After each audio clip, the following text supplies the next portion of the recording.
Hi everyone, আমি গত বছরে ঢাকার কাছাকাছি ৩টা সুন্দর জায়গায় ঘুরতে গিয়েছিলাম। তাই ভাবলাম যে তোমাদের সাথে প্লেসগুলো শেয়ার করি যেন তোমরা এই বছরে তোমাদের ফ্রেন্ডস আর ফ্যামিলির সাথে ঘুরতে যেতে পারো।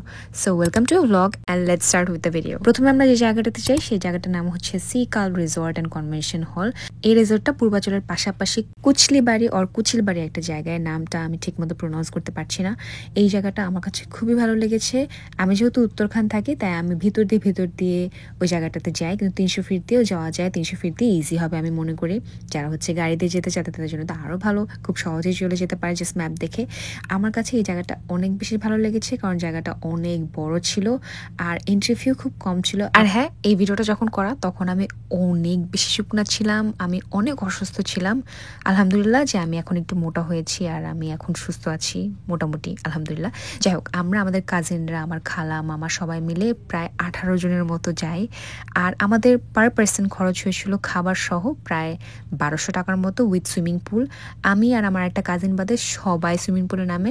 আমার আসলে সুইমিং পুল অত একটা পছন্দ না। I know it's very surprising, অনেকে অবাক হয়ে যায় যে কেন সুইমিং পুল পছন্দ না। আমার পুল জিনিসটা কখনোই পছন্দ ছিল না, তাই আমি আর নামি নাই। এখানে যেহেতু আমরা ডে আউটের প্ল্যানে গিয়েছিলাম তাই আমি জানি না যে একদিন থাকলে কেমন কস্ট হতে পারে। আপনারা কল দিয়ে হচ্ছে জিজ্ঞেস করে নিতে পারেন।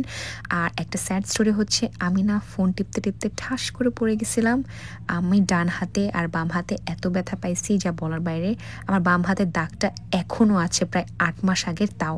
আমি অনেক ক্লামজি, আই নো রাইট। তারপর নেক্সট টাইমে যে জায়গাটা যাই সেটা আমি গিয়েছিলাম আমার ইউনিভার্সিটির কয়েকজনের সাথে। এই জায়গাটার নাম ছিল সায়েদবাড়ি রিসোর্ট। এটা রাজেন্দ্রপুর গাজীপুরে। এটাও ঢাকা থেকে অনেক কাছে, আমাদের মনে হয় 1.5 ঘন্টার মতো লাগে আমার যতটুকু মনে পড়ে। আমি এটা একদম বাংলাদেশে এসেই তার কিছুদিন পরেই গিয়েছিলাম। এই জায়গাটা আমার কাছে অনেক সুদিং আর কামিং লেগেছে। এই জায়গাটাতে তখন বৃষ্টি পড়ছিল, কারণ তখন যতটুকু মনে পড়ে যে একটু বৃষ্টি পড়তো। আসলে কি যে বলবো যে এত আগের ব্লগ আমি এখনও আপলোড করি নাই, এই জন্য আসলে 3টা মিলে একসাথে আপলোড করে দিচ্ছি, কারণ আমি জানি যেগুলো যদি আমি জমায় রাখি সারা জীবনও আর পোস্ট করা হবে না। যাই হোক, আমার কাছে ওরকম ওয়ার্ম আর গ্রিন প্লেসেস খুব বেশি ভালো লাগে, তাই ঢোকার সাথে সাথে আমি খুশি হয়ে গিয়েছিলাম যে wow, this place is so pretty. I was in actual dilemma যে আমি যাবো নাকি যাবো না। বাবা এমনিতেও ঢাকার বাইরে কোথাও যেতে দেয় না। তারপর ভাবলাম যে ওকে, লেটস ডু ইট।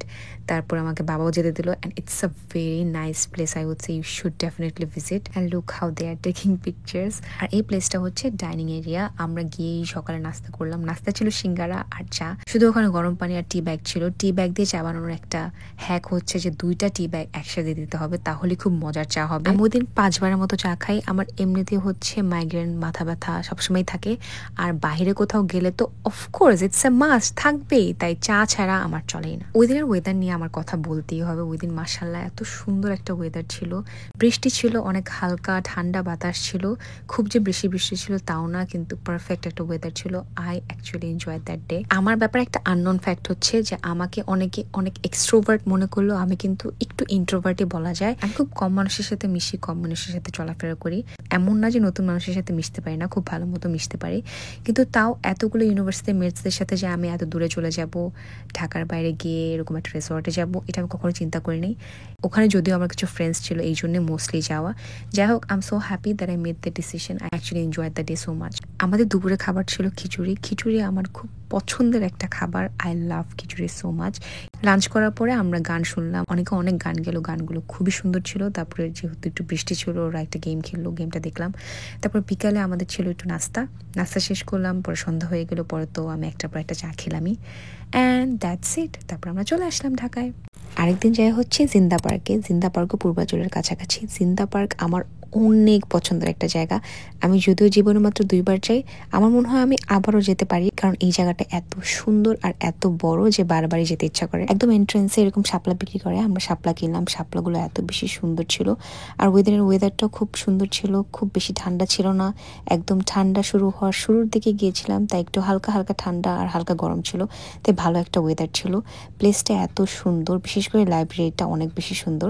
লাইব্রেরিতে যেতে হলে একটা জিনিস অবশ্যই মাথায় রাখতে হবে যে 12টার মধ্যে লাইব্রেরি বন্ধ হয়ে যায়, আবার 2টার পরে লাইব্রেরি খুলে। লাইব্রেরির এন্ট্রি ফি ছিল 10 টাকা মাত্র, আর এমনিতে জিন্দা পার্কে ঢোকার এন্ট্রি ফি ছিল 100 টাকা, আর উইকেন্ডে হচ্ছে সেটা 150 টাকা। আমরা গিয়ে অনেক ঘুরলাম, যেহেতু অনেক বড় জায়গা, পুরোটা হেঁটে হেঁটে দেখে দেখে শেষ করার মতো না। গেটের মধ্যে কদবেল আর বড়ই দিয়ে একটা ভর্তার মতো ছিল, ওটা খেলাম, ওটা খুব ভালো ছিল। তারপর আমরা লাঞ্চ করলাম।